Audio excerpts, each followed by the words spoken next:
FM. En Nesa Radio, sintonizando la libertad de expresión, una estación integrante de la Asociación Mundial de Radios Comunitarias, AMARC, México.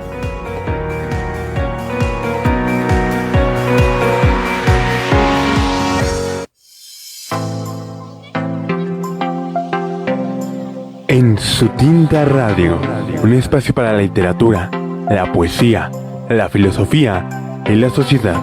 Aquí se lee, se dialoga y se hace humanidad. Bienvenidas y bienvenidos al territorio liberado del pensamiento y la palabra.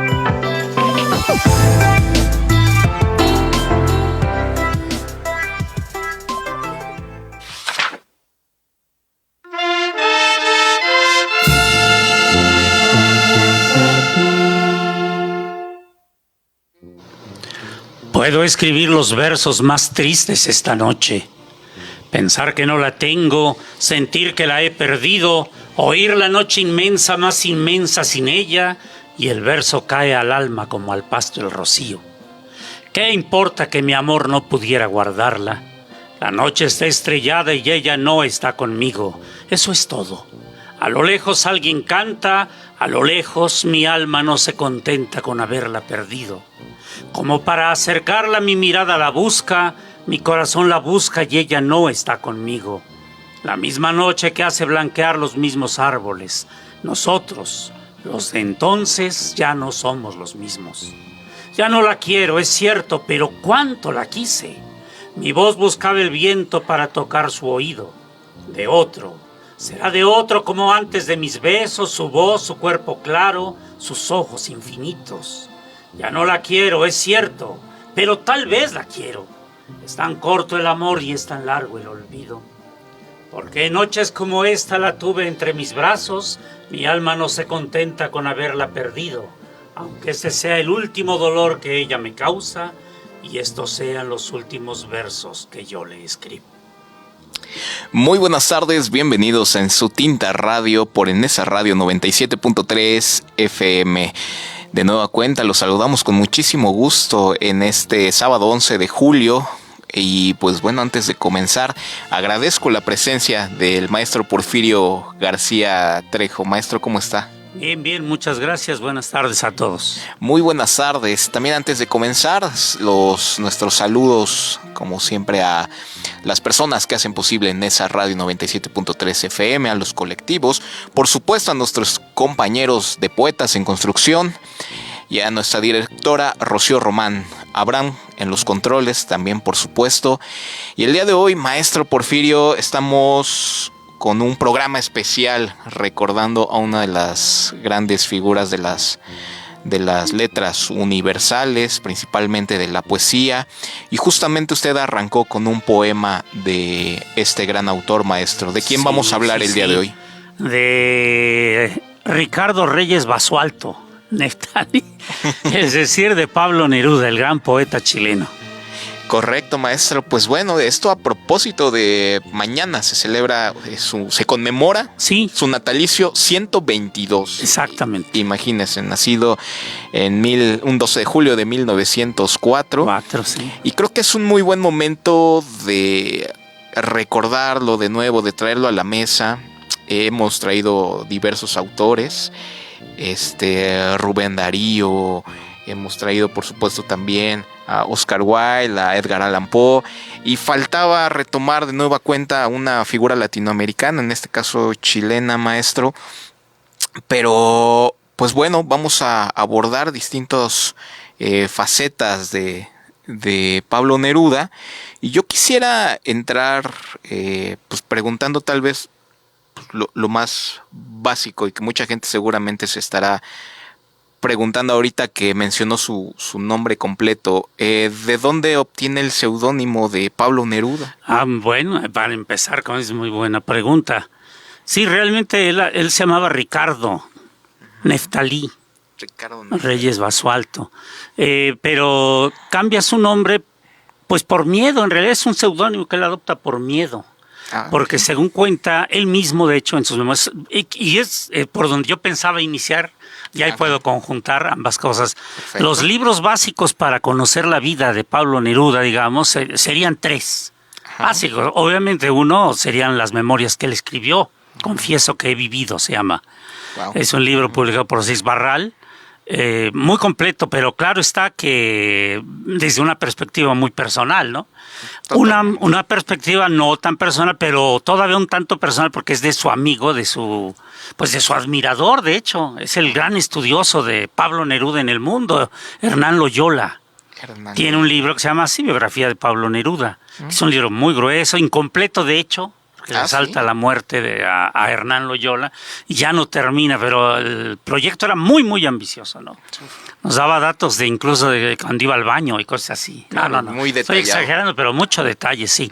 Sin embargo, pues da muchísimos datos muy interesantes sobre la vida de Neruda.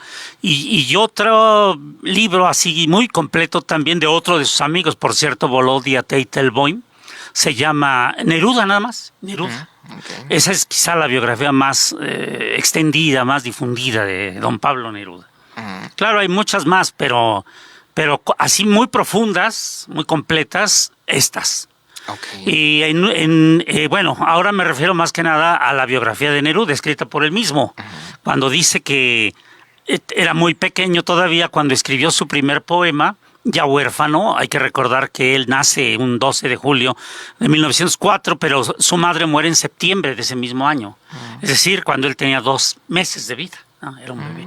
La vida de Neruda es muy interesante. Yo he visto varias películas que se basan pues en la vida del poeta, porque no fue una vida normal. Un poeta que se casó y que tuvo su familia y sus hijitos y fue feliz. No, de ninguna manera. Una vida llena de peligros, de riesgos, ¿no? A él, incluso como poeta, le gustaba arriesgar. No era un poeta y se acabó, era un poeta que buscaba ser otros poetas. Y eso es quizá muy certero con respecto a su poesía. No, claro. Pero dice que siendo muy pequeño escribió su primer poema, ya huérfano de madre, y entonces vivía con su papá. No mucho tiempo con el papá, porque el papá era ferrocarrilero. Entonces viajaba muy frecuentemente al interior. Bueno, ellos vivían en el interior de la República, porque aunque Neruda nació en un pueblito llamado Parral, en el sur de Chile, el papá no se quedó a vivir ahí cuando quedó viudo, sino que se lo llevó a vivir a otro pueblo mucho más grande, también pueblo sureño, llamado Temuco, que es famoso, de hecho. Temuco. Hay un cantante temucano, le dicen el temucano, a Tito Fernández, un cantante chileno extraordinario, compositor. Bueno, pues ahí Neruda creció, ahí hizo su adolescencia, digamos. Y el caso es que ahí ocurre esto que estoy contando. Es muy pequeño todavía, escribe su primer poema, está con su padre esa tarde y le dice muy contento, papá, mira. No le dice que lo escribió, primero le dice, mira, le muestra, el papá lo lee y le dice, ¿de dónde lo copiaste? Y él le dice, no lo copié, yo lo hice. Está feliz el niño. ¿Tú lo escribiste? Sí, yo lo escribí. Entonces lo vuelve a leer el señor. Muy bien, a ver, ven para acá. Entonces el niño pues contento, cree que lo van a felicitar. Y no lejos de ello le da un zape. ¡Paz! No quiero que vuelvas a escribir poesía. La poesía es para mujeres, para niñas, no para ti. Así que no quiero que vuelvas a escribir. El niño llora, por supuesto, y le dice que no va a volver a escribir. Obvio, no puede cumplir esa promesa. No se puede contener. Pero en otra ocasión, ya un poco mayor él, un tío llamado Orlando Mazón lo visita al niño. Es tío por parte de su mamá. Es un tío que no conocía realmente, pero lo visita porque sabe que tiene ese sobrino, y el tío es poeta. Tiene, de hecho, una revista de poesía. Y esa tarde visita a su sobrinito, tampoco lo conocía. Y como son poetas ambos, pues se simpatizan, se caen bien. Obviamente el niño niega cuando él le dice, oye, ¿tú escribes poesía? Y él le dice que no. Pero luego le dice, no, si has de escribir, tu mamá escribía. Entonces, ¿mi mamá escribía? Sí. Entonces le dice, sí, escribo, pero no le digas a mi papá, porque ya le cuenta esa anécdota de que le pegó.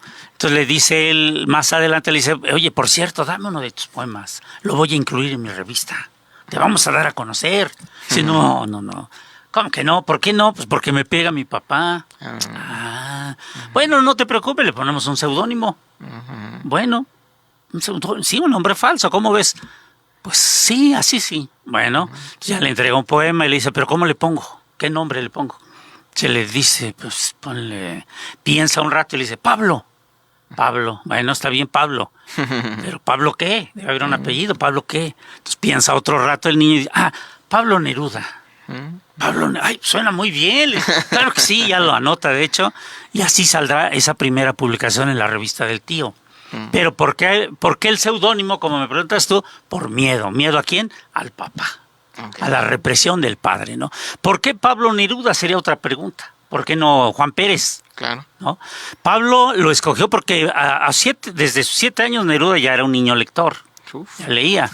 Entonces, él ya había leído tiempo atrás, cuando esta escena del tío masón, le dice que había leído el libro Pablo y Virginia, que es un libro, una novelita corta, romántica, que a él le gustó muchísimo. Entonces de ahí sacó el nombre de Pablo.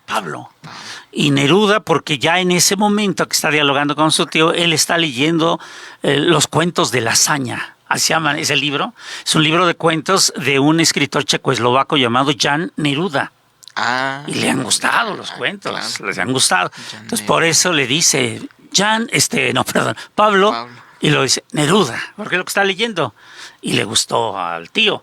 Y después será famosísimo el nombre, ¿no? De Pablo Neruda. Porque claro. A partir de que publican ese primer poema, publicará muchos más, incluso siendo estudiante en las escuelas, en las revistas escolares. Y siempre firmando como Pablo Neruda. Entonces, Pablo Neruda es un nombre que alcanza fama. Por eso, a la edad de los 40 años, 41 años que tiene Pablo Neruda, inicia juicio, pues, formalmente, legalmente, para cambiar su nombre. De Ricardo a Pablo Neruda, ¿no? Así que cuando él muere, se llama legalmente, oficialmente, Pablo Neruda. Qué maravilla. Sí. No, muy bien, maestro. Justamente, pues bueno, iniciamos como con esta parte pues de su infancia. Usted, además de su infancia, ¿qué incidentes o circunstancias de su infancia y juventud pues cree que marcaron la poesía del maestro Pablo Neruda? Maestro, tanto al hombre como a la poesía, tal vez. Sí, claro. Bueno, esto que acabamos de narrar indudablemente Totalmente. Lo descubre como poeta, ¿no? Y será el eje de su vida, de toda su vida, porque, por ejemplo, muchos años después será senador de la República. Claro. Senador de la República. Y obviamente un senador que le gusta tomar el micrófono y pasar a opinar, a hablar, a aclarar cosas sobre la política del país. Pero es poeta, ¿no? Y él siempre dijo, cuando lo entrevistaron siendo senador, sí, soy senador, sí, represento a tal comunidad, etcétera, etcétera, pero soy poeta. No me pidan que no lo sea y que deje de serlo para poder ser senador. No están reñidos. Claro. ¿No? Son complementarios. Entonces déjenme ser poeta, senador. Y así era. Cuando daba sus discursos, cierto, era un político hablando, pero cuando hacía falta, aparecía el poeta y hablaba de otra manera, más profunda, más convincente, ¿no? Entonces sí, ese era el eje que guié toda su vida, desde que fue cónsul de su país en muchísimos otros países, llegaba el poeta. La gente, por ejemplo, hay una anécdota donde dice que pasa por Colombia, va de México hacia Chile, pero se va en avión. Y el avión, sin embargo, hace escala en Bogotá, desciende. Entonces Neruda pues, está en el avión esperando porque van a volver a salir, ¿no? Y suben unos hombres que le dicen, asómese por la ventana. Entonces él se asoma y ve gente allá abajo, 100, 200 personas. ¿Qué ocurre? ¿Qué? Como son escritores y artistas colombianos que saben que usted viene volando en este avión, así que salga y salúdelos. ¿Cómo? Soy famoso en Colombia. Pues claro, entonces ya sale y sí, lo aplauden efectivamente, entonces él pues agradece. Pero descubre eso, es famoso en Colombia. Y después descubrirá que es famoso en todo el mundo. Y descubrirá que hay estudiosos de Neruda, ¿no? Que hay gente que se dedica a leer y estudiarlo. Eso no es algo que se ve con todos los poetas. Sí, no. Él lo descubre y se maravilla. Entonces, por ejemplo, en esa ocasión ya no aborda el avión para seguir hacia Chile. Ya renuncia a ese vuelo. Se queda en Bogotá, contrata un coche y se va por tierra. Y a cada ciudad que va recorriendo se hace presente y pregunta si se conoce a Pablo Neruda y descubre que sí, que es un poeta conocido en toda América Latina y hace amigos, por supuesto, porque era un amiguero terrible, ¿no? Terrible. Pero la poesía, o sea, la labor de poeta será la que guíe su vida en todos los aspectos, que es una vida diversa. Es una vida diversa, pero en todos los aspectos el poeta predomina.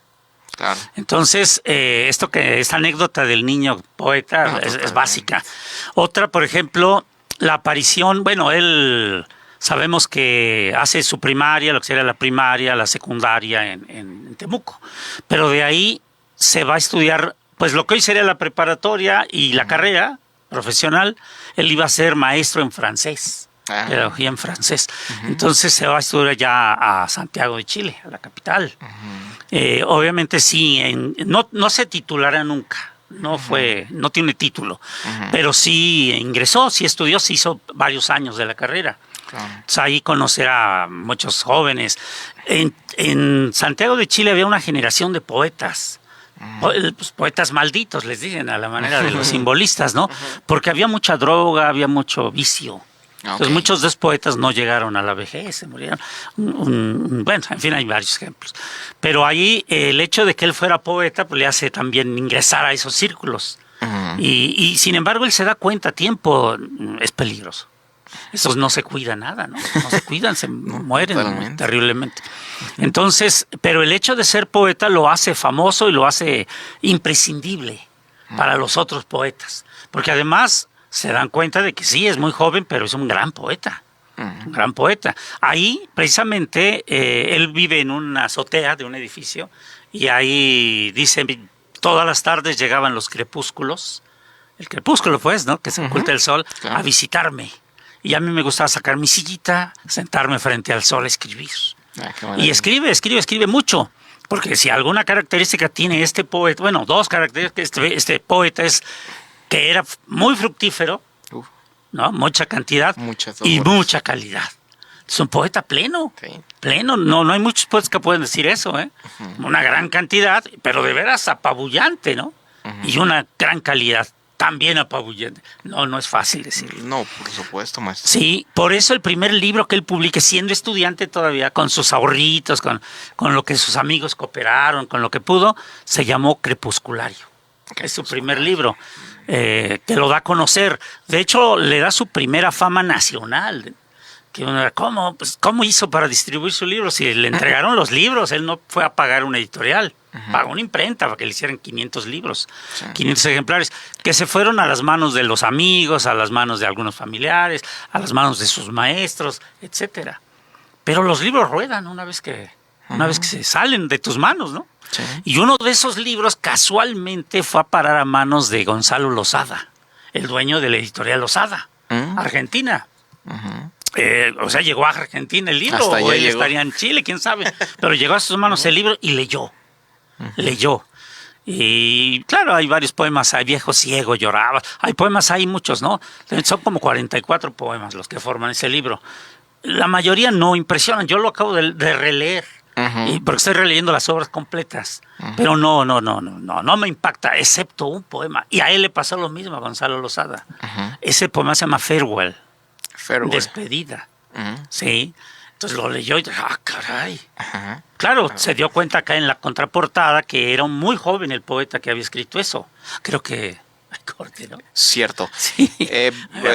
Vamos rápidamente a un corte. Están en Su Tinta Radio por Enesa Radio 97.3 FM.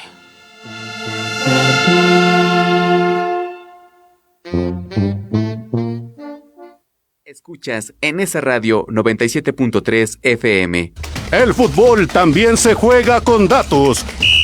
Y con mucho sabor, porque llevamos los tacos en la cancha y en los platos de las 147.205 taquerías que hay en México. En el Instituto Nacional de Estadística y Geografía compartimos la pasión por los datos. Conoce más en www.inegi.org.mx/pasión por los datos. Escuchas Enesa Radio 97.3 de tu FM.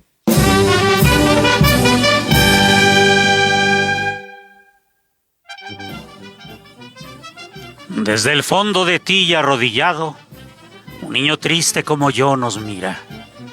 Por esa vida que arderá en sus venas tendrían que amarrarse nuestras vidas. Por esas manos, hijas de tus manos, tendrían que matar las manos mías. Por sus ojos abiertos en la tierra veré en los tuyos lágrimas un día. Yo no lo quiero, amada. Para que nada nos amarre, que no nos una nada. Ni la palabra que aromó tu boca, ni lo que no dijeron las palabras, ni la fiesta de amor que no tuvimos, ni tus sollozos junto a la ventana. Amo el amor de los marineros que besan y se van. Dejan una promesa, no vuelve nunca más. En cada puerto una mujer espera. Los marineros besan y se van. Una noche se acuestan con la muerte en el lecho del mar. Amo el amor que se reparte en besos, lecho y pan. Amor que puede ser eterno y puede ser fugaz. Amor que quiere libertarse para volver a amar. Amor divinizado que se acerca. Amor divinizado que se va. Ya no se encantarán mis ojos en tus ojos. Ya no se endulzará junto a ti mi dolor, pero hacia donde yo vaya llevaré tu mirada y hacia donde camines llevarás mi dolor. Fui tuyo, fuiste mía, ¿qué más? Juntos hicimos un recodo en la ruta donde el amor pasó. Fui tuyo, fuiste mía, tú serás del que te ame, del que corte en tu huerto lo que he sembrado yo. Yo me voy, estoy triste, pero siempre estoy triste. Vengo desde tus brazos, no sé hacia dónde voy. Desde tu corazón me dice adiós un niño y yo le digo adiós. Estamos de regreso en Su Tinta Radio por Enesa Radio 97.3 FM, platicando en torno al natalicio, a la conmemoración del natalicio 122 de Pablo Neruda. Maestro Porfirio, ¿qué acabamos de escuchar? Pues precisamente el poema que nombramos antes del corte. Correcto. Farewell, sí. ¿Que forma parte de Crepusculario o me equivoco? Crepusculario, sí. Es Okay. el poema que te digo que leyó Losada. Ajá. Y lo deslumbró. No sé a ti qué te pareció el poema. No, tremendo. Tremendo. Para ser un jovencito de 17 años quien lo escribió, como que es muy maduro, ¿no? Simplemente la entrada, ¿no? Sí. Por esa vida que arderá en sus venas tendrán que amarrarse nuestras vidas. Sí, el juego de ideas. Qué fuerte. El ritmo del poema. Es muy bueno, es muy bueno. Ahí lo deslumbró y claro, se dio cuenta de que el que editaba era un jovencito. No daban datos sobre él, pero decía que era un joven. Y pensó, dice él lo revela después, que si algún día conocía a este Pablo Neruda, le iba a publicar un libro. Y sí lo conoció porque un día que fue a Chile, a Santiago de Chile precisamente, en un evento cultural, él estaba ahí cuando Neruda también estaba y casualmente se conocieron. Los presentaron. Entonces ahí le dice, tú eres el autor de un libro. Sí, yo soy, hombre, pues me deslumbra. Eres malo en general, pero tu poema tal me fascinó. Y por cierto, ¿tienes algún otro libro? ¿Tú querrías que yo te publicara un libro? No, pues claro, me encantaría, ¿no? Sí, tengo otro. ¿Y cómo se llama? Pues lo acabo de escribir. Se llama 20 poemas de amor y una canción desesperada. Es un título clásico, ¿no? ¿Ese será el que lo consolida?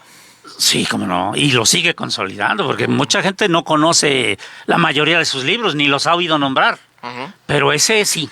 Es un clásico de la poesía de tema amoroso. De tema Totalmente. amoroso. 20 poemas de amor y una canción desesperada. De hecho, el título es bonito y le gustó a los... Suena muy bonito el título. A ver, claro, en esos días que andaban ahí en Santiago, bueno, Neruda vivía ahí, el otro estaba de visita. Se vieron varias veces y le mostró el libro, el poema. De hecho, se lo entregó. Okay. Y él lo leyó y le fascinó, como el poema 20 que leímos al inicio de este programa, ¿no? Claro. Puede escribir los versos más tristes esta noche. Lo deslumbra y dice, oye, no, eres un gran poeta. ¿Qué edad tienes? Le dice, no, pues 19 años. 19 años. 19 años. Cuando él tenía 19, publica el segundo libro, que es 20 poemas de amor y una canción desesperada. Ahí, claro, ya no 500 ejemplares. No, Losada dice, no, vamos a hacer unos 3,000 por lo menos, ya hace 3,000. Obviamente la distribución ya no es de mano en mano con los amigos y los familiares, no, ya va a las librerías de todo el país. Y entonces Neruda, por eso decía yo que realmente a Farewell, el poema Farewell, le debe Neruda su primera fama, ¿no? Pero pequeñita. Claro. Y ya al segundo de sus libros, 20 poemas de amor, le debe su segunda fama, pero ya nacional por lo menos, que no es cierto, va más allá. Va más allá porque en esa segunda edición de 3,000 ejemplares, obvio, se agota en Chile. Pero Losada se da cuenta No, este libro es para mucho más. Pues la siguiente edición ya no es de 2,000 ni de 3,000, ya hace 10,000 y entonces ya van a muchos otros países. Claro. Obviamente Argentina, donde él vivía, pero también llega hasta México. Y Neruda empieza a cobrar fama y dinero, claro está. Algo de dinero, porque siempre se estaba muriendo de hambre él. Es una característica importante en su vida. Okay. Por lo menos su vida de estudiante en Santiago de Chile, porque esta carencia de dinero, es decir, antes de esta edición del libro de 20 poemas de amor, su padre era quien lo mantenía. Le mandaba mensualmente algo de dinero. A veces el papá no le enviaba nada. Se le olvidaba, andaba de viaje y se le olvidaba, ciertamente, no le mandaba nada. Entonces Neruda pues no tenía ni para comer. Sí. Muy frecuentemente. De tal manera que sus compañeros de escuela, no tanto los poetas, los estudiantes nada más, le invitaban a comer, le invitaban algo porque lo veían, pues sí. No he comido. Hasta que en cierta ocasión un amigo suyo, pues que siempre lo invitaba también, le dice, oye, pues ya estuvo suave, ¿no? Tu papá se pasa de vivo. ¿Por qué no buscas un trabajo? Trabaja y mantente tú mismo los estudios y ya te deshaces de él. A Neruda no le desagrada, le dice, pues lo va a tener que hacer porque... ¿Pero en qué puedo trabajar si yo nunca he hecho nada? No sé hacer nada más que poemas y de poemas no sé. Pues ciertamente. ¿Por qué no vas a ver a mi tío? Le dice su amigo. ¿Tu tío? Sí, está trabajando en las oficinas de la Secretaría de Relaciones Exteriores. ¿Crees que me quiera? De barrendero, de mensajero, de algo, ¿no? Yeah. Sí, de lo que sea. Pues ahí está. Ve, dile que vas de mi parte. Yo le voy a llamar y le voy a decir que vas a ir. Órale. Y sí, Neruda llegará ante el tío días después. Y el tío le preguntará, ¿no? A ver, muchacho, que eres amigo de mi sobrino. Sí, pues sí, déjame ver, ¿qué hablas francés? Sí, francés y el inglés. El español, obviamente. Ah, bueno, muy bien. Déjame ver de qué te la consigo, porque ahorita la verdad nomás tengo de cónsul. ¿De cónsul? Sí, ¿te gustaría irte de cónsul? Ah, caray, pues sí, no, esperaba de barrendero. No, sí, claro. Pero dejarías tu carrera. Pues no importa, es muy buen trabajo. No, pues claro que... ¿Y a dónde? Ah, bueno, eso sí, sería Rangún. Rangún. ¿Y dónde es eso? Pues quién sabe. A ver, ya vieron un mapa que tenían ellos ahí a la mano y sí, descubrieron que sí, que había un país llamado Rangún, allá por Singapur, allá en Indonesia, ¿no? Entonces él se queda, ay, ¿y qué idioma hablarán? Pues rangunés, ¿no? Pero no te preocupes, en todo el mundo se habla el inglés, tú hablas inglés y francés además. Bueno, eso sí. Entonces, ¿te vas o no? ¿Cuánto voy a ganar? Entonces ya le dice tanto. Bueno, sí me voy. Y eso parte la vida de Neruda, pero también como poeta. Porque, pues cuando ya está preparando todo para irse es cuando ocurre esto del libro de 20 poemas de amor y una canción desesperada. Entonces empieza su fama, empieza a llegar el dinero que ya no cobrará, porque de hecho cobra parte, pero se va. Se va solo. Tenía una novia de nombre, ¿cómo era? Terusa, dice él. Teresa, como yo. Pero él le llama Terusa. Tenía una novia que supuestamente pensaban en casarse, de hecho, aunque eran muy jóvenes ambos. Sin embargo, él se va solo y ya se comunica con ella, le manda cartas donde muy frecuentemente le pide que lo alcance allá. Dice, aquí nos casamos, estoy muy solo. Y ahí empieza esa queja, se le transforma el mundo. Llega a un lugar donde obviamente no conoce a nadie, donde nadie habla inglés, ni nadie habla francés más que rangunés. Entonces él no puede, en español tampoco, no se puede comunicar con nadie. Pero peor todavía, tiene que recibir mensualmente su salario desde Chile, que también se les olvida, como su padre, y no le manda nada. Entonces es un hombre que está muriendo de hambre sin poder siquiera pedir un taquito, ¿no? Nada. Eso hace que se deprima mucho, ¿no? Entra en una tristeza, pues ya ni tristeza, una amargura tremenda, como dice Dámaso Alonso, que hizo un estudio sobre el tercer libro de Neruda. Realmente hay otros 2, 3 libritos pequeños. De hecho, hay un libro que se llama Tentativa del Hombre Infinito, de donde yo tomé el título. Sí, claro, ya no dice del hombre, porque él se refiere al género, ¿no? Sino de un hombre, él, específicamente. Pero bueno, el caso es que pues se está muriendo de hambre. Entonces, su poesía se transforma. El libro al que me estoy refiriendo, que escribe o que está escribiendo, de hecho, se llama Residencia en la Tierra. Y es una poesía muy amarga, pues más que triste, amarga. amarga, porque dice el estudioso dice, si antes Neruda hablaba de tristeza, ¿no? Estoy triste, pero siempre estoy triste, dice en ese poema de Fire. Ahora no está triste, está amargado, está desesperado, está que se quiere morir. Pero aún así escribe ese libro. No morirá porque con el tiempo se hace novio de una muchacha de ascendencia holandesa que habla el francés, que habla el inglés, que no habla español. Y habla rangunés porque ella nació ahí, claro, de ascendencia holandesa. Se llama María Antonieta Agenaar, que con el tiempo será su primera esposa, madre de su única hija, Malva Marina Neruda. Bueno, pues sí, Neruda. Sí, porque ella es su nombre oficial. Su nombre oficial, sí. Entonces, con el tiempo esta situación del aislamiento se resolverá. Tanto que una vez que termine el libro de Residencia en la Tierra, se lo manda a España, a un desconocido. Lo conoce porque lee. Neruda es un gran lector. Se llama Rafael Alberti, un poeta español de lo que le llaman la generación del 27. No se conocen, nunca se han visto, no han dialogado para nada. Y sin embargo Neruda lo pone en paquetería y lo envía a España con una carta que le dice, se presenta, ¿no? Soy el poeta fulano, tal. Y quisiera que usted me hiciera el favor de ver la manera de publicar este libro allá en España. Yo creo que el libro lo merece. Le encuentro, de hecho, afinidades con ustedes, con la generación del 27. Y cuenta, pues esta antología que tengo aquí a la mano, que se llama Pablo Neruda, la hizo Rafael Alberti, precisamente. Ya para morirse, el maestro Rafael Alberti, que vivió 100 años, 102 años. Entonces, vivió mucho más que Neruda. Sí. Pero fueron grandes, y aquí lo dice en el prólogo, que fueron grandes amigos, ¿no? Después. Pero en ese momento dice, yo recibí esto, es loco, ¿no? ¿Por qué me lo mandan? ¿Se lo puedo robar? Y sin embargo, no buscó a quien lo editara. Dice, yo sabía que era muy difícil que alguien, un poeta desconocido, un poeta que ni vivía en España, ni nada. No. Lo que sí se dice él fue tomar 2, 3 poemas y llevarlos a alguna revista. Y se publicaron y les fue bien. Tanto que después aparecieron estos mismos poemas en una revista francesa, traducidos al francés por alguien. O sea, no le iba mal. Pero no, el libro no lo editó.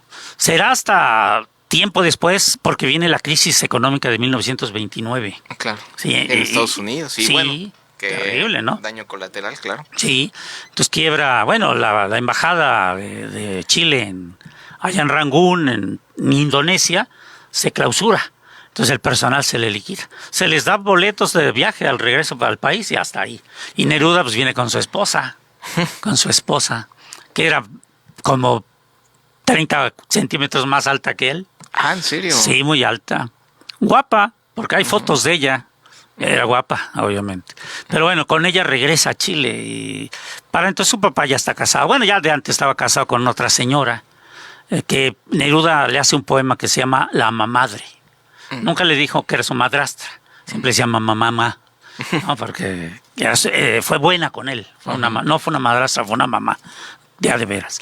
Y con esta señora el papá tuvo hijos también, su hermanita Laura, que era la mayor de ellos, y con la cual Neruda se entendió muy bien siempre.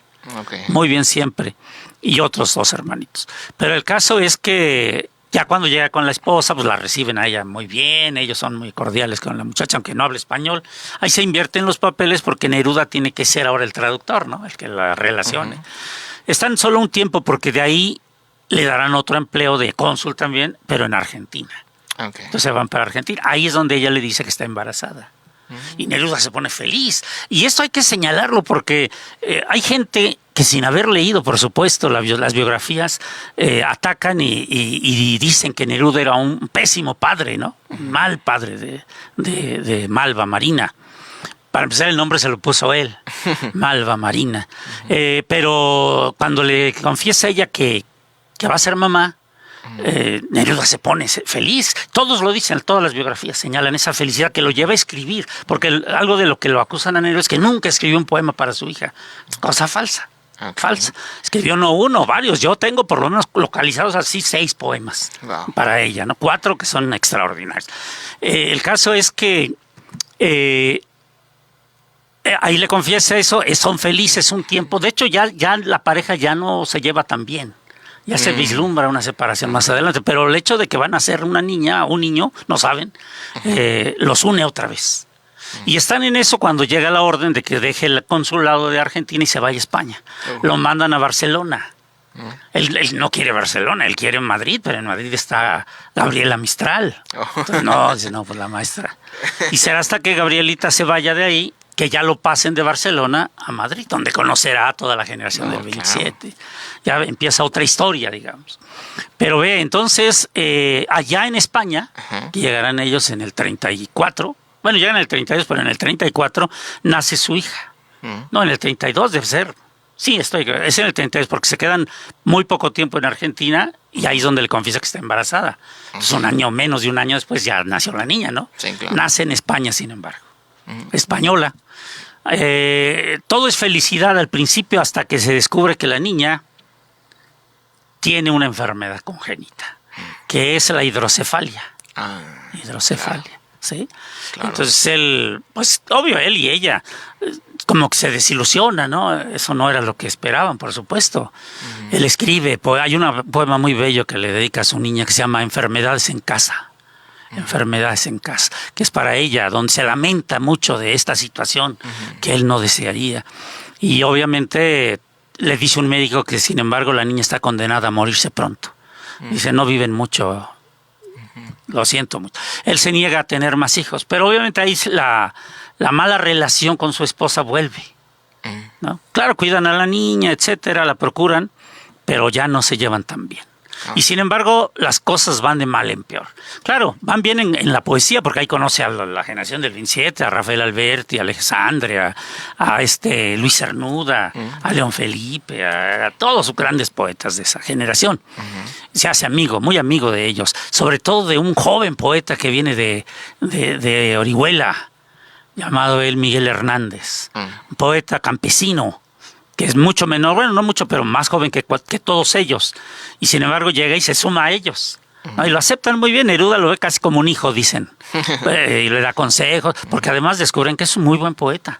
Viene con un librito en la mano, que ya escribió, que ya publicó, que se llama Perito en Lunas. Perito en Lunas son poemas cortitos, de 8, son octavas reales, se llaman esa estructura, copiando el estilo de Luis de Góngora del siglo XVII. No cualquiera copia Góngora era barroco, era difícil, ¿no? Pero sí, y lo hace bastante bien, pero es algo que ya no se usa. Claro, ya no, entonces, no, debes de dejar eso, haz otra cosa, le aconsejan. Y después resultará un enorme poeta, Miguel Hernández. Y dejemos ahí a don Neruda y ahorita regresamos. Correcto, maestro. Vamos rápidamente un corte. Están sintonizando en esa radio 97.3 FM.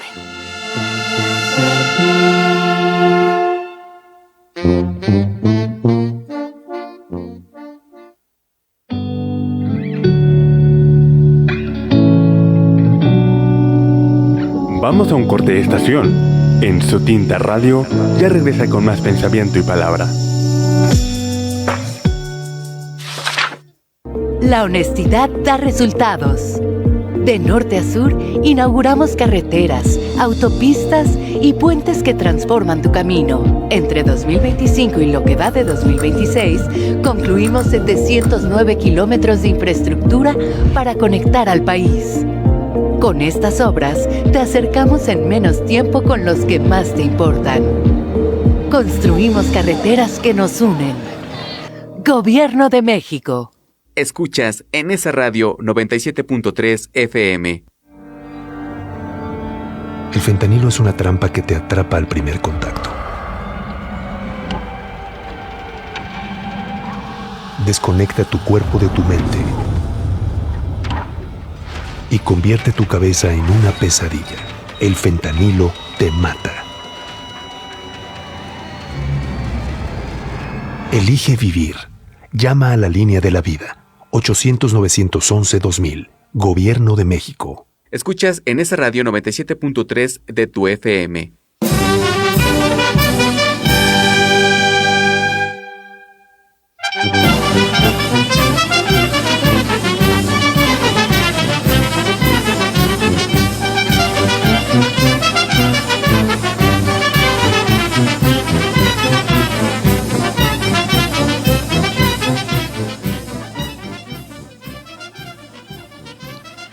Cuando el deseo de alegría con sus dientes de rosa escarba los azufres caídos durante muchos meses y su red natural, sus cabellos sonando a mis habitaciones extinguidas con ronco paso llegan.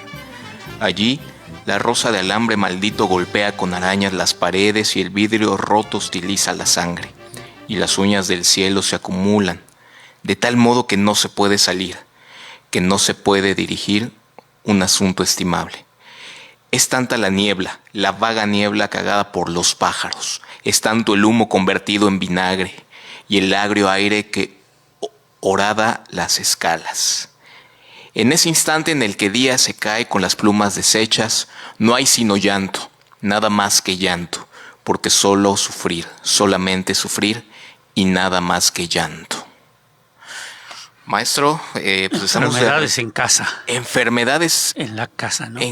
Aquí lo tengo, Enfermedades en mi casa, de Pablo Neruda. Nos comentaba antes del bloque, para las personas que acaban de sintonizar en su Tinta Radio, un poema dedicado a su primera hija Malva María, su única hija. Okay. Y pues bueno, como bien dicen, ¿no? Se duele, tal vez. Se duele, bastante. sí, es un poema trágico. Está en el libro que nombré, Residencia en la Tierra. Los poemas de Residencia en la Tierra, a diferencia de 20 poemas de amor y el otro, son muy oscuros. Las imágenes son duras, golpean, pero son difíciles de comprender. Entonces no es una poesía asimilable 100%. Tienes que dar mucho de tu imaginación, de tu paciencia, ¿no? De tu persistencia, porque si no, no entras. El poema te deja fuera. Por eso decimos son poemas productos de la amargura del hombre. Ya no de su inspiración, de la amargura, ¿no? Sí, difíciles, pero bellos también. Lo mueven otros. De hecho, los críticos dicen que ese libro, Residencia en la Tierra, es el mejor libro de Pablo, el más poético de los libros. Tal vez sí, pero es el más complicado. Totalmente. Para él no era, ¿eh? Para él, del libro máximo, y ahorita hablaremos de él también, es otro que se llama Canto General. Canto General. Ahí hablaremos de él. Sí. Correcto. Tenemos una llamada, maestro. Vamos a tomarla. Sí. Muy buenas tardes en su Tinta Radio. ¿Quién nos marca? Mi amigo Martín Catalán. Don Martín, qué gusto. Pues sí, estaba por visitarlos, pero se dejó venir el agua nuevamente. Ah, qué caramba. Y pues sí, ya no fue posible. Correcto. Don Martín, ¿a usted qué le evoca Pablo Neruda? Es me imagino, uno de sus escritores favoritos, ¿no? Claro, cuando iba en la secundaria, hubo un concurso de poesía. Y hubo una amiga que declamó el poema 20 de Pablo Neruda. ¡Qué maravilla! La verdad, muy gratos recuerdos de ese tiempo. Sí, cómo no. Totalmente, don Martín. De estas, me imagino, bueno, no sé si sintonizó desde el inicio, pero ¿qué le han parecido estas anécdotas, este esbozo que hace el maestro Porfirio en torno a la vida del hombre, no tanto de la poesía, pero sí de lo que lo construye? Pues muy buena pues la lectura que hace de algunos de sus poemas y lo que relata de la forma en que va viviendo y de que construyó su nombre también, ¿verdad? Totalmente, maestro. ¿Algún poemario que a usted le guste de Pablo Neruda? Pues el primero es de las 20 canciones de amor, y una canción desesperada. Ajá. Pero ya con el tiempo igual conseguí el de Residencia en la Tierra, del que ya hablaron. Sí. Otro que se llama El fin del viaje, es una obra póstuma. Sí. Y igual tengo las memorias de Confieso que he vivido. Ah, sí, confieso. Y Para nacer he nacido. Sí, también. El Canto General también. Ah, pues sí, mucho. Y uno más, está muy bueno, se llama Canción de Gesta. Ah, sí, la canción de Gesta, sí. Sí, tiene muy buenos poemas. Que son los poemas para Cuba, ¿no? La Revolución sí, Cubana. Y habla también de Venezuela también. Sí, qué maravilla, ¿no? Era un poeta consciente, 100%. Oiga, don Martín, pues como siempre sorprendiéndonos, sí, recomendándonos títulos que a lo mejor se nos podrían pasar aquí en la mesa.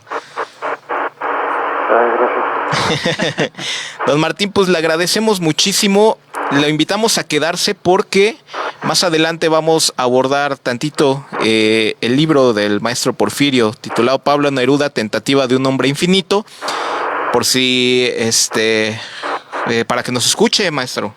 ¿Cómo no? Aquí estamos. Y muchas gracias por su llamada, maestro. Un abrazo para todos y el auditorio también. Claro que sí, muchas gracias. Muchas gracias, don Martín. Pues ahí tenemos. Ajá, no, don Martín, siempre tan amable. Querido don Martín Catalán. Antes de comenzar, maestro, nos manda a saludar César Cedillo. César Cedillo. Maestro, sí. Un saludo. Saludos. También nos mandan saludos. Dice aquí 8 pulgadas. Bueno, pues muchas gracias. Saludos. Y bueno, maestro, pues estamos hablando precisamente de pues los 3 principales poemarios, libros, obras de Neruda. Estamos ya haciendo la transición a canto general. ¿Cuál es la diferencia de canto general con 20 poemas y con Residencia? Por eso digo que la vida de Neruda da para películas, efectivamente. Él era un poeta, con todo y que aquí se duele en Residencia de la Tierra, no se duele porque haya pobreza en el mundo, no se duele porque haya guerras. Se duele por él, que está solo y que no tiene comunicación con los demás seres humanos, ¿no? O en este caso la enfermedad de su hija, o cosas así. Pero todavía no llega el poeta consciente, socialmente consciente. Llegará en España. Cuando están en España estalla lo que llaman la Guerra Civil Española en 1936. Y obviamente mucha gente sale huyendo. Otros se organizan y deciden resistir, ¿no? Se van a los batallones republicanos y defienden contra Franco y su gente fascista. Exacto. El caso es que Neruda decide apoyarlos también. Escribe algunos poemas, ahí sí ya de corte social, pues para defender a la República. Pero dice él, cuenta, y esta anécdota es terrible, que en cierta ocasión estaba en la casa de Alberti, él, no con su familia, no con su hija y su esposa, él estaban allá, cuando llegaron los nazis precisamente a Madrid por primera vez y bombardearon. Entonces, pues obvio, hubo destrozos y muerte y todo en el lugar. Entonces él sale, después de que cesa ya la lluvia de bombas, sale de la casa de Alberti rumbo a la suya para ver si están bien, ¿no? Y en el camino pues va viendo cadáveres, obviamente, va viendo los horrores de la guerra.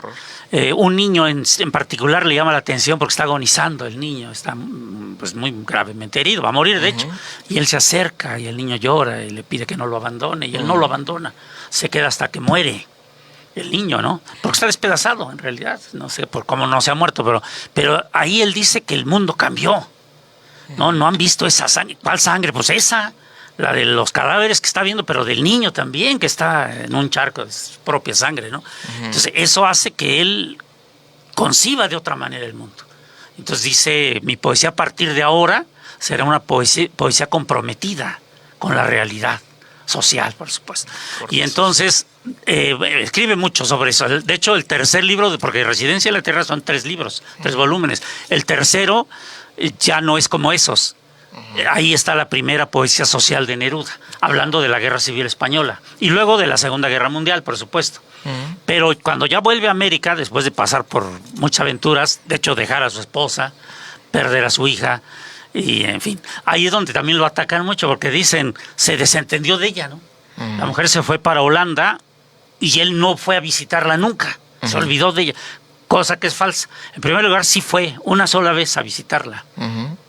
Y casi le cuesta la vida, porque estaba la Segunda Guerra Mundial y él era comunista. Exactamente. Entonces no podía meterse aquí y allá. Exacto. Entonces, además Holanda fue conquistada por los nazis, fue de las primeras ciudades, Ámsterdam, que fue sometida por los nazis, invadida. Entonces no era fácil para él ir hasta allá. Y luego también está en otras cosas, por ejemplo, contrata el barco llamado Winnipeg para traer gente española desde Francia a Chile. 2,000 personas se trae, escogidas. Bien, ¿tú qué eres? Soy carpintero. Bueno, hacen falta, sí, vamos, súbele. Tú, soy maestro, súbele. Sí. Soy ratero, no, pues tú no. Entonces él lleva mucha gente. Entonces está en varias actividades. Por eso no visita casi de veras solo una vez a su hija, pero siempre estuvo mandando el dinero para la manutención de ambas, ¿no? Pero bueno, son otras anécdotas que habría que profundizar.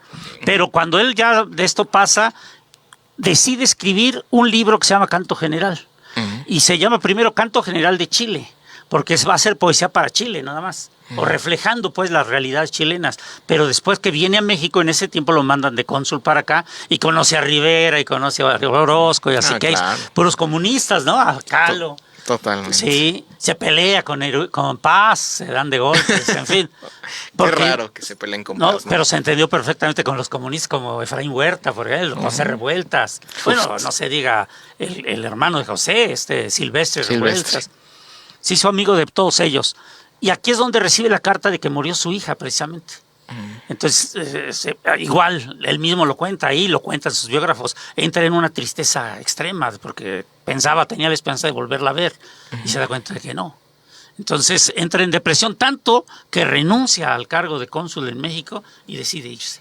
Y hace ese viaje por avión y desciende en Colombia, lo que te conté al principio. Okay. Y luego seguirá por tierra, pasará por Machu Picchu y ahí le provoca quizá el mejor de sus poemas, el más extraordinario, que se llama así Alturas de Machu Picchu. Es bellísimo y que está en Canto General, precisamente. Pero este Canto General, aquí en México, deja de llamarse Canto General de Chile para llamarse Canto General. Porque él dice, no puedo ser tan egoísta de hablar solo de mi país. Voy a hablar de toda América Latina, ¿no? Entonces empieza a hablar de ríos, obviamente de historia, empieza a hablar de héroes, ¿no? De personas, de situaciones, hace un reflejo de todo. Claro, lo han criticado mucho porque dicen, pues es que muchos de los poemas no tienen poesía. Y no, pero cumplen el propósito de reflejar. En fin, es un libro ambicioso, a más no poder. Más de 400 poemas lo conforman. 400. Imagínate un libro de 400 poemas, pues no cualquiera. No. Queda incompleto, sí, pero para él ese era su gran logro, ¿no? Como poeta. Ya leeremos en otra ocasión algo. Es correcto, maestro. Bueno, faltan algunos minutos para terminar. Yo, antes de terminar, maestro, seguramente el público se preguntará, bueno, ¿y el maestro por qué sabe tanto? En torno a la figura de Pablo Neruda, a su vida personal y por supuesto ya al tema de la poesía. Tengo en mis manos un libro titulado Pablo Neruda, Tentativa de un hombre infinito, escrito aquí por el maestro Porfirio García Trejo. Maestro, este libro tengo entendido, 15 cuentos en 100 páginas aproximadamente. Más o menos, sí. Vaya, ¿por qué surge? ¿Qué lo hace profundizar sobre la figura de Neruda? Básicamente la admiración. Cuando yo era estudiante de letras hispánicas, pues no leía yo realmente a Neruda. Pero claro, había leído algunos poemas, sabía de la grandeza. Y me acuerdo que admiraba yo a la maestra, a la doctora Rosalba Fernández Contreras, que después me dirigiría la tesis para la titulación. Su tesis, cuando ella se tituló en esa misma carrera, fue sobre este español, el de Platero y yo. Juan Ramón Jiménez, el autor del libro de Platero y yo, entre muchos otros. Ella lo admiraba mucho. Y en cierta ocasión compró el libro de Platero y yo en Porrúa, en sepan cuántos, y vio que no tenía prólogo. Todos tienen un buen prólogo, además. Ese no. Entonces fue a ver a Joaquín Porrúa y le preguntó, oiga, ¿por qué este libro no tiene? No encontramos a alguien especializado que pueda hacer. ¿Cómo? Pero si, pues no hay. Pues mire, yo soy licenciado en esto, y si usted quiere. Y ella dice, pues hágalo usted, ¿cómo no? Y entonces ella escribió el prólogo de ese libro, por admiración. Y ella me aconsejó, dice, es que todos tenemos que ser expertos en algo. En algo. Si tú vas a ser literato, tienes que ser experto en algo. Debes saber de todo, pero específicamente de una cosa. Entonces yo dije, pues no está mala la idea, está bien, pero ¿qué? Y di con Neruda. Porque casualmente en la biblioteca Samuel Ramos estaba yo observando los libros anaqueles y veo las obras completas de Neruda. Obras completas, las de Lozada, precisamente, en Argentina. El argentino. Hoy día esas ya son obsoletas, ¿no? Entonces tomé el primer volumen y empecé a leer y dije, caray, cuánta poesía, desgraciado, ¿no? Porque no hacía otra cosa, ¿o qué? Y ahí empecé a leer y dije, no, pues voy a leer todo, los 3 volúmenes. Duri. No acabé, pero definí que yo iba a dedicar parte de mi vida a leer y estudiar su vida. Y mientras más lo leía, pues más lo admiraba. Entonces el libro nace de esa admiración.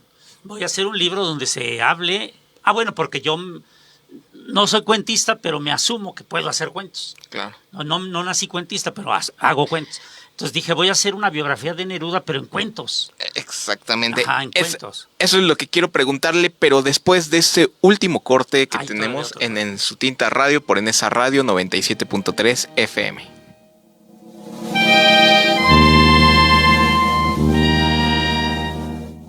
Escuchas Enesa Radio 97.3 FM. El fútbol también se juega con datos. Y con mucho sabor, porque llevamos los tacos en la cancha y en los platos de las 147.205 taquerías que hay en México.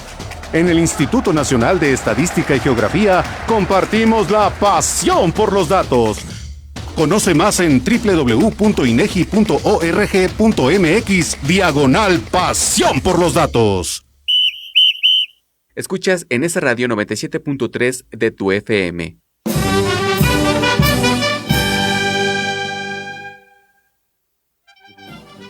Estamos de regreso en Su Tinta Radio por Enesa Radio 97.3 FM, platicando con el maestro Porfirio García Trejo sobre la figura mítica de Pablo Neruda, tanto del hombre como de su obra poética.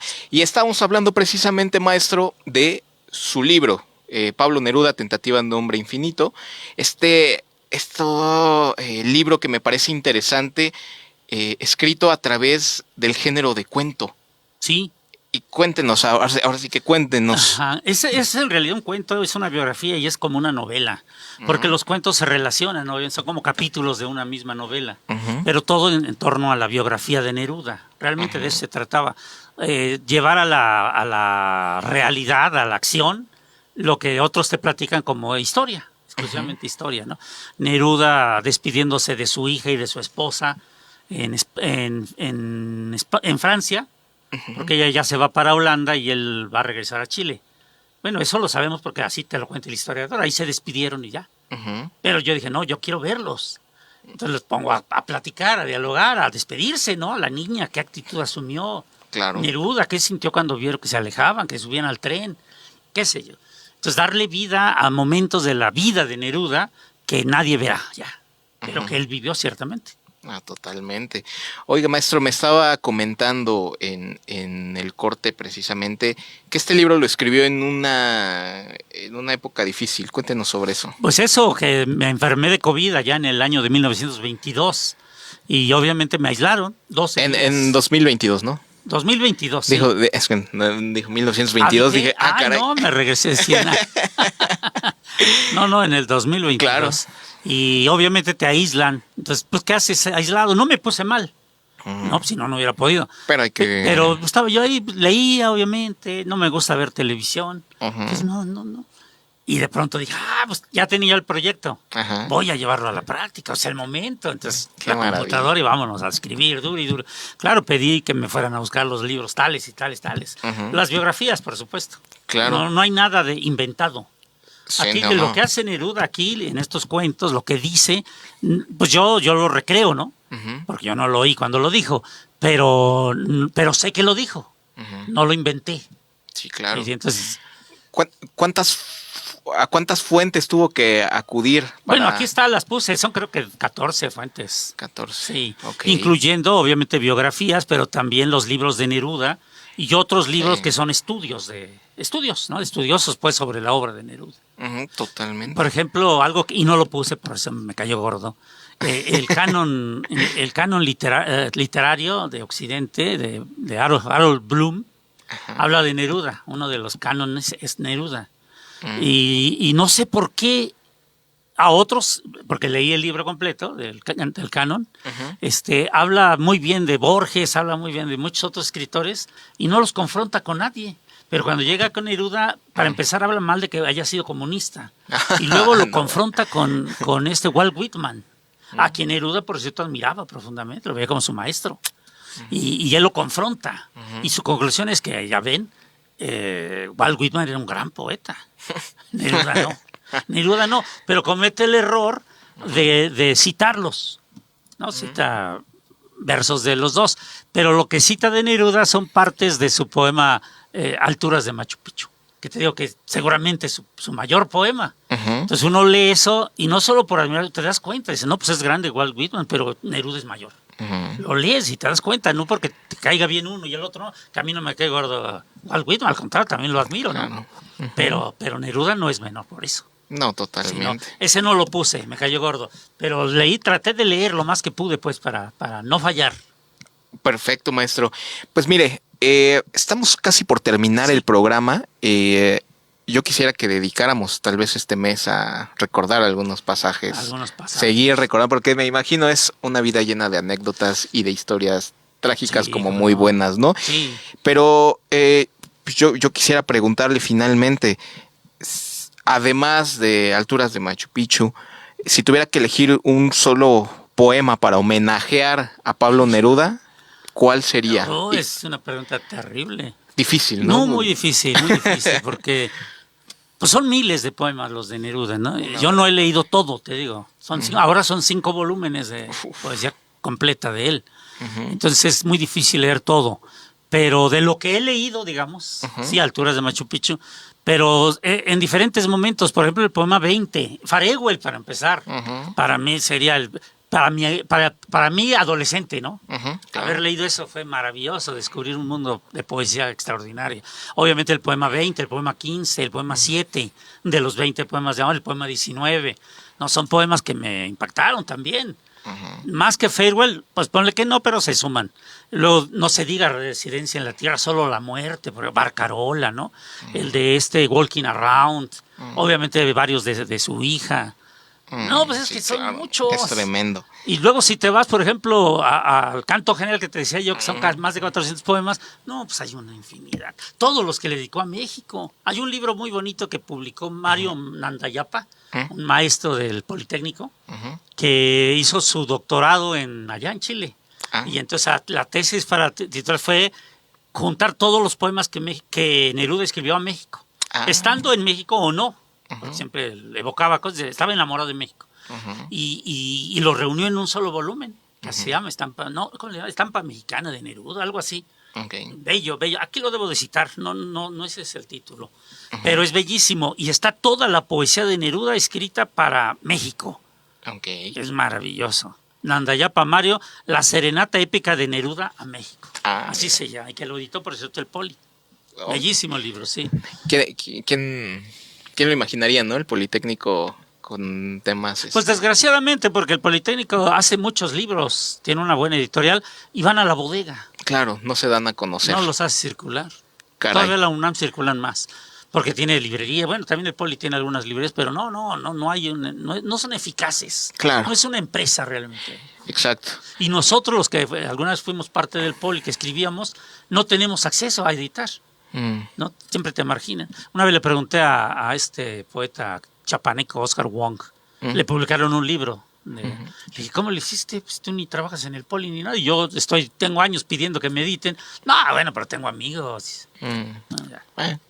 Tal servicio. Los viejos vicios del gremio artístico, ¿no? Sí, del gremio artístico. Maestro, pues vamos a necesitar una segunda parte, sin duda, de este programa, porque todavía falta abordar precisamente después de canto general como esta postura política. Ya comentó, militó, era comunista, también fue secretario de Relaciones Exteriores, y bueno, y también con una muerte complicada, ¿no? Sí. Un poco confusa ahí, pero bueno, espero lo podamos retomar en el siguiente programa. Pues podemos leer algún libro, algún cuento para empezar en otra ocasión y retomar los aspectos que nos interese ver. Totalmente, maestro, pues le agradezco muchísimo. No, pues muchas gracias a ti. Muchísimas gracias. Esto fue En Su Tinta Radio por Enesa Radio 97.3 FM. Muchas gracias, Abraham, en los controles y nos vemos el siguiente sábado. Hasta pronto. Hasta pronto, gracias. Un capítulo se cierra y se abre otro que juntos disfrutaremos en nuestra siguiente emisión. Gracias por acompañarnos y ser parte de En Su Tinta Radio y cultivar el mundo que es posible. Hasta la próxima.